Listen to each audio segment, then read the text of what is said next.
पटना में भी corona positive मरीजों की तादाद लगातार बढ़ रही है। कल पटना में 2 पॉजिटिव मरीज पाए गए, जिसके बाद कोरोना एक्टिव मरीजों की संख्या यहां पर हो गई है 21। एक मरीज बैंक में काम करता है, उस बैंक के ब्रांच को सील कर दिया गया। जिस अपार्टमेंट में रहता है उस अपार्टमेंट के 35 लोगों को क्वारंटीन कर दिया गया है। बिहार में कोरोना पॉजिटिव मरीजों की संख्या लगातार बढ़ रही है। पटना में भी ये ग्राफ तेजी से बढ़ रहा है और नया मामला जो पटना में आया है वो बैंक ऑफ बड़ौदा का एक कर्मचारी है जो कोरोना पॉजिटिव पाया गया है, जिसके बाद से हड़कंप मच गया है। और जो बैंक ऑफ बड़ौदा का जो कर्मचारी है पटेल नगर का रहने वाला है और उस पटेल नगर के जिस अपार्टमेंट में वो रहता है वो तमाम अपार्टमेंट जो है उसको सील कर दिया गया है। लगभग 35 लोगों के सैंपल जांच के लिए वहां से लिए गए हैं और उम्मीद की जा रही है कि इसका ग्राफ और भी बढ़ सकता है।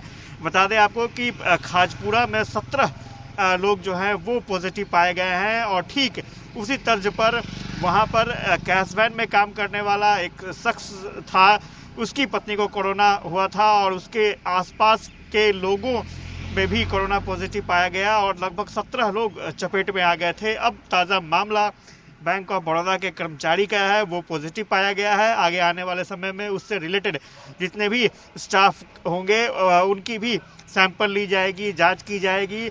अगर एक दिन की बात करें तो एक दिन में सबसे ज़्यादा पॉजिटिव केसेस 53 पॉजिटिव केसेस कल आए हैं बिहार में और ये बहुत ही चिंता की बात है। और कुल पॉजिटिव केसेस की बात करें तो ये लगातार संख्या इसकी बढ़ती जा रही है, जो स्वास्थ्य विभाग और बिहार सरकार के लिए परेशानी का सबब बन गया है। कैमरामैन निशांत के साथ आशुतोष चंद्र, जी मीडिया, पटना। रुक करेंगे पटना का हमारे सहयोगी इस वक्त आशुतोष चंद्र अपडेट्स के साथ जुड़ गए हैं। आशुतोष, बड़ी बात यह है कि देखिए लॉकडाउन 2.0 है और अब तक की सबसे बड़ी राहत दी गई है। आज दुकानों को खोला गया, जो रजिस्टर्ड दुकानें हैं, जो रोजमर्रा की जरूरी चीजें हैं वो सामान लोग ले पाएंगे, खरीदारी कर पाएंगे। लेकिन इस बीच आपको क्या लगता है, ग्राउंड रियलिटी क्या है? जो छूट दी गई है, क्या उस छूट को एंजॉय तो लोग करेंगे ही, लेकिन क्या एहतियात बरतेंगे?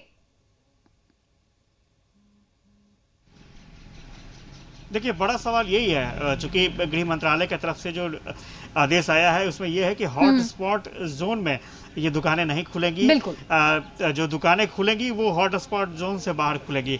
आपको तस्वीर दिखाना चाहते हैं, ये डाक बंगला चौराहा है और यहाँ इसके आसपास भी कई दुकानें हैं जो महीनों से बंद पड़ी हैं और उन्हें भी इंतजार था इस बात का कि जल्द से जल्द इस तरह का कोई फैसला हो ताकि उन्हें राहत मिल सके।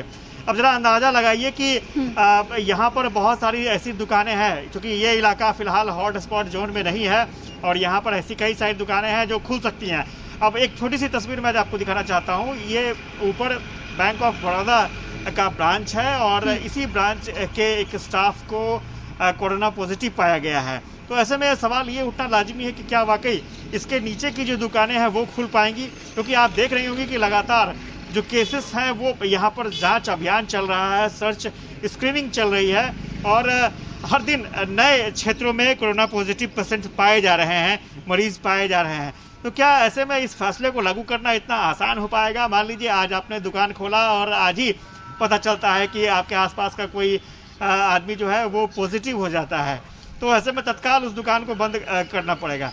तो ऐसे कई सवाल हैं जिनका जवाब ढूंढना जरूरी होगा, लेकिन लोगों को इंतजार था इस फैसले का।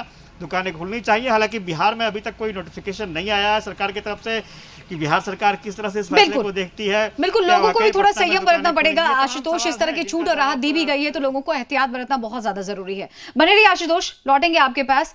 इस बीच देखिए तरह तरह के रिएक्शन भी सामने आ रहे हैं। दुकानों को खोले जाने को लेकर बीजेपी के एमएलसी सच्चिदानंद राय ने क्या कुछ कहा है, आइए आपको सुनाते हैं। गृह मंत्रालय द्वारा एकल दुकानों के खुले जाने के दिशा निर्देश से यह साबित होता है कि भारत सरकार धीरे धीरे देश को लॉकडाउन से बाहर निकालने के प्रयास में तेजी ला रहा है। 20 तारीख को कुछ छूट दिए गए, आज 25 तारीख से कुछ और तरह के छूट दिए गए और इस प्रकार से सिर्फ लॉकडाउन को हटाने का प्रयास नहीं हो रहा है, एक तरह से पूरी व्यवस्था को तैयार किया जा रहा है कि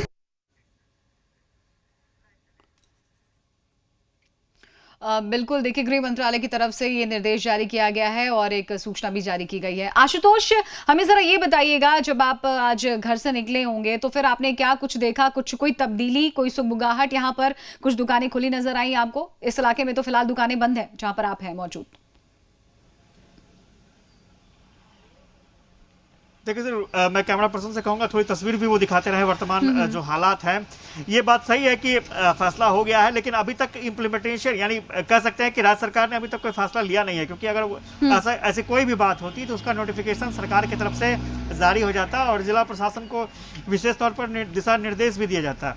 लेकिन फिलहाल यहाँ पर लॉकडाउन की स्थिति बनी हुई है। और पटना की बात करें, आपने देखा होगा कि खाजपुरा इलाके में 17 केसेस अचानक तेजी से 17 केसेस सामने आए हैं और वहाँ पर लगभग 250 लोगों का सैंपल लिया गया है ताकि आगे पता चल सके कि हाँ भाई और कितने केसेस पॉजिटिव हैं। कल सिविल सर्जन से हमारी बातचीत हो रही थी और उन्होंने साफ तौर पर कहा कि अभी ये कुछ नहीं कहा जा सकता कि बस पटना में इतने ही केसेस होंगे, इससे ज़्यादा नहीं होंगे, क्योंकि पटना राजधानी है, यहाँ पर लोगों के आने जाने का सिलसिला लगातार बना हुआ है। और चूंकि आपने देखा होगा कि 20 तारीख के बाद से गतिविधियां और ज़्यादा बढ़ गई हैं, तो ऐसे में केसेस बढ़ सकते हैं और इसको लेकर के यहाँ की जिला प्रशासन और उससे जुड़े हुए जितने भी तंत्र हैं वो परेशान ज़रूर हैं। और ख़ास बात यह है कि कल स्वास्थ्य मंत्री मंगल पांडे से हमारी बातचीत हो रही थी, उन्होंने भी साफ तौर पर कहा कि उनकी कोशिश है, यानी सरकार की कोशिश है कि ज़्यादा से ज़्यादा स्क्रीनिंग हो, ज़्यादा से ज़्यादा और होनी भी चाहिए, टेस्टिंग होनी चाहिए, स्क्रीनिंग होनी चाहिए, तभी हम ज्यादा से ज्यादा मामलों तक पहुंच पाएंगे और इसका सफाई तभी हो पाएगा जब प्रॉपर तरीके से टेस्टिंग हो, ट्रेसिंग हो और ट्रीटमेंट भी हो। बहुत बहुत शुक्रिया फिलहाल आपका आशुतोष।